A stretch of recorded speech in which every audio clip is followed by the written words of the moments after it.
Hey everyone, there's a myth out there that high-performing elite executives or athletes are always mentally tough. The reality though is that many of us are just as nervous as anyone else.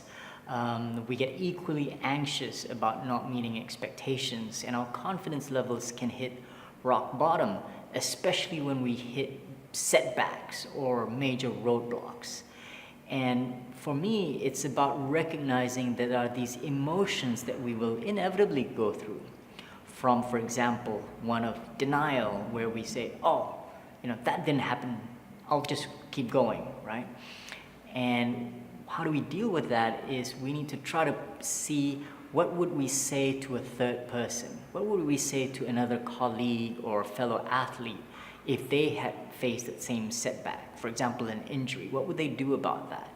And see whether that applies to us. It's easy when we think of a third person rather than think about how it applies to us.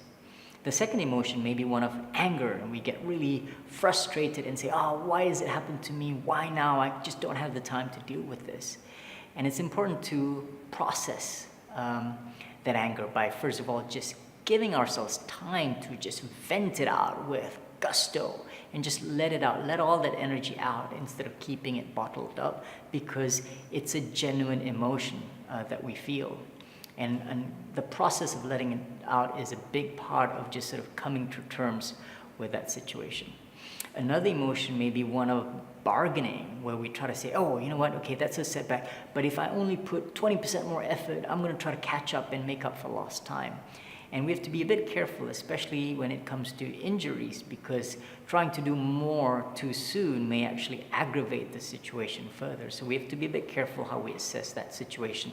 And having a third independent coach or expert is going to be very helpful. And lastly, there may also be an emotion of depression, where we get very sad about our situation. And there's a big difference between normal depression, which inevitably will pass through, or when it becomes very chronic. And that's where we really need to learn to reach out for help, while at the same time focusing on, when we feel stuck, what are the one or two things that we can do, and check off our list so that we feel that there is an element of progress. And hopefully the last emotion is one of acceptance, and we're there.